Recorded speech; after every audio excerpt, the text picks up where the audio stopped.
The Wilting Rose Under the Bell Jar, written by Donalyn. When they asked me what I wanted to be, I said I didn't know. "Oh, sure you know," the photographer said. "She wants," said JC wittily, "to be everything." I said I wanted to be a poet. Sylvia Plath, a writer and poet best known for her poetry collections such as Ariel, the Colossus, and her only novel, The Bell Jar.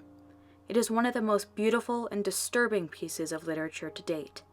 The Bell Jar, despite its allure and popularity, has a tragic backstory, almost as tragic as its writer. But sometimes, tragedy can be the best of teachers. Sylvia Plath was born on October 27, 1932, in Boston, Massachusetts. Sylvia grew up as a very creative young girl. Quote, "At an early age, she began to write poems and to draw in pen and ink, and to collect prizes with her first publication of each," said fellow writer Lois Ames. She graduated from Smith College in 1955 and soon after won a scholarship to Cambridge University for one of her poems, Mad Girl's Love Song being one of her most famous. Unfortunately, her mental health soon tanked and she was hospitalized and given electric shock therapy.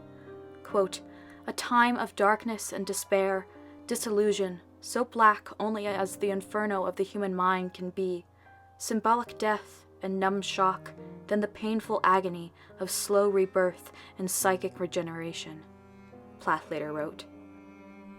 She continued to write, married the poet Ted Hughes, and had 2 children. Slowly, her now classic novel came to life. She wrote her semi-autobiographical novel, The Bell Jar, under the pseudonym Victoria Lucas, and it was published on January 14, 1963. Quote, "It's quite amazing how I've gone around for most of my life as in the rarefied atmosphere under the bell jar." However, her novel did not get the best of reviews at first. This, along with Sylvia's lifelong struggles, caused her to plummet into a deep despair. On February 11, 1963, she was found dead inside her London home.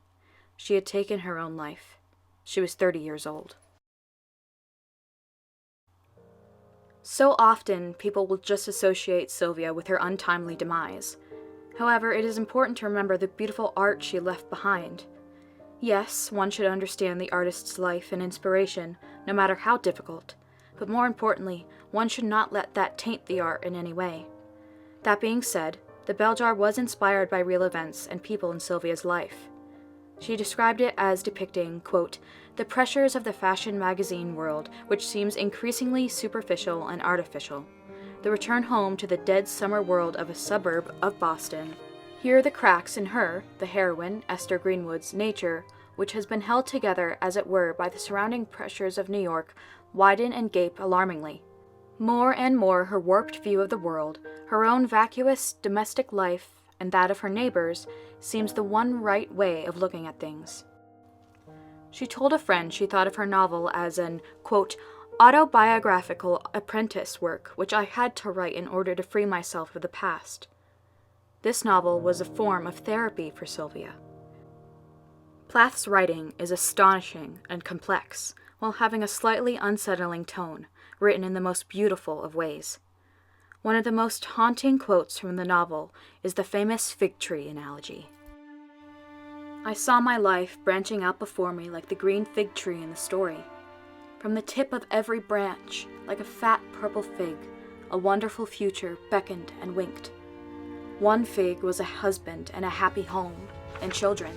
Another fig was a famous poet, and another fig was a brilliant professor, and another fig was E.G., the amazing editor, and another fig was Europe and Africa and South America, and another fig was Constantine and Socrates and Attila and a pack of other lovers with queer names and offbeat professions.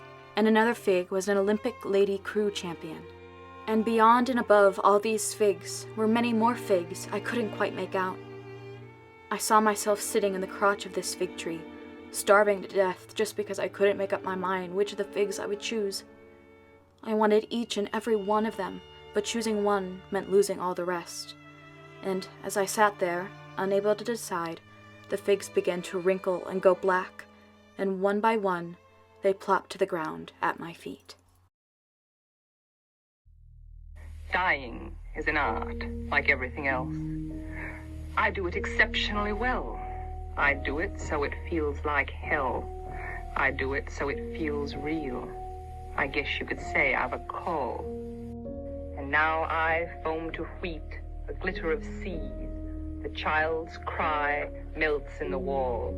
And I am the arrow, the dew that flies, suicidal at one with the drive, into the red eye, the cauldron of morning. But why is the bell jar called the bell jar? The bell jar is a metaphor for the deep depression Esther goes under. She feels as if she is trapped under this bell jar, unable to get out. At the end of the book, Esther wonders if there are other people like her in the world, and if this inexplicable bell jar would fall upon her again.